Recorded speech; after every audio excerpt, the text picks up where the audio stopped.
So planning your dream garden can feel overwhelming, especially when you're trying to figure out what plants will thrive in your specific climate or how to make the most of your garden space. And that's where I have found that AI software can be an incredibly helpful tool. And in today's video, I'm going to show you how you can use AI software to make smarter, easier gardening decisions. Now, there's lots of new artificial intelligence softwares coming out all the time, and in today's video, I will be using ChatGPT to show you how you can put this new technology to good use here in the garden. Now, as I mentioned, there are several AI technologies out there, but for this video, I will be using ChatGPT.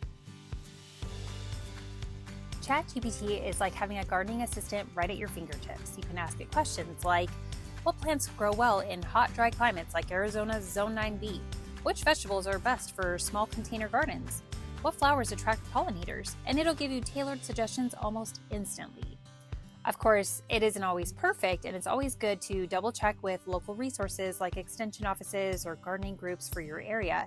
So the first step is to create an account. Head over to the ChatGPT website, chat.openai.com, and click sign up.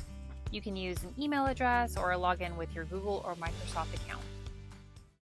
I asked AI to design a barrel for me that was both edible and visually appealing. So let's see what it came up with. All right, so we've got ourselves a whiskey barrel. It looks like they used a lot of different types of plants here to make it both colorful and very visually appealing. I'm really liking the look of this. And it is showing me a list of plants it suggests along with a planting design and the visual style of each plant, which is pretty detailed and cool. All right, so we're taking a closer look here to see what are the plants that AI suggested. It looks like we're using some Swiss chard here, some Jolt Cherry Dianthus in the center for height and color, a little bit of kale as a mid-height layer. Also recommended, it looks like some violas or pansies for pops of color, some lettuce around the edges. Got a Regatta lobelia and creeping thyme kind of trailing over the sides. Well, honestly, I'm pretty impressed. This barrel is both visually appealing and it includes many edible plants that we can enjoy. So now for the challenging part is putting it all together. I should mention I will also be using some mushroom compost and our garden tone fertilizer for this project, just like we did for our previous barrel.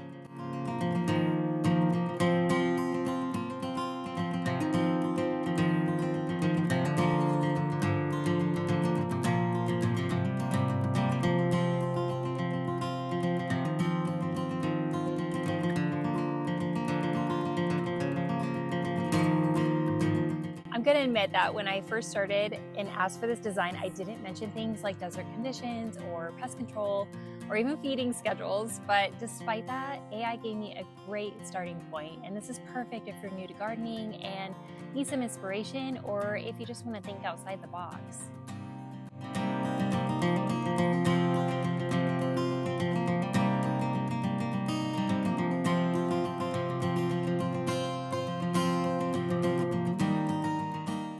So now I want to take a closer look and break down some of the main differences between my original barrel compared to the AI barrel and what is realistic and any changes that I made that I felt were necessary before I started this project. So let's start with the original. I used a simple design that consists of herbs that I use pretty regularly, and I felt like the chrysanthemum served well as a centerpiece that would add not only some seasonal color, but also some added height. And this setup works really well because herbs are pretty low maintenance and the chrysanthemum fills in nicely with its blooms. Plus, I was able to choose plants that I know thrive here during the fall-winter season here in Zone 9B. My barrel is practically designed, filled with lavender, parsley, thyme, sage, oregano, and a beautiful chrysanthemum for a pop of color, which is edible and great for Zone 9B. And I'll admit it's not the most visually striking option, but it does the trick, and this is what I came up with on my own. With the AI barrel, I felt like the AI may have underestimated the spacing and plant growth, and one of the things that I felt was necessary to make an adjustment was to use dwarf kale instead of just a regular sized kale, just because dwarf kale typically will grow between 12 and 16 inches, whereas a full-size kale could get up to 2 to 3 feet. So here is my take on the pros and cons of using AI for garden design. First, inspiration. The AI introduced new ideas that I probably wouldn't have considered, like using the Swiss chard as a focal point and layering in Regatta lobelia along the edges. Using AI is all about the prompts, and the more specific and detailed I am with my questions, the better the results. So here's my final thoughts. I feel like this is a really cool tool, and the more you use it, the better your results. AI doesn't know my garden, it only knows what I ask it. So I found that the better my questions, the more useful its answers were. And that's something that I'm really excited to explore. Can AI become a regular tool in my gardening routine? Can it make up for gaps in knowledge or experience? I feel like let's find out together.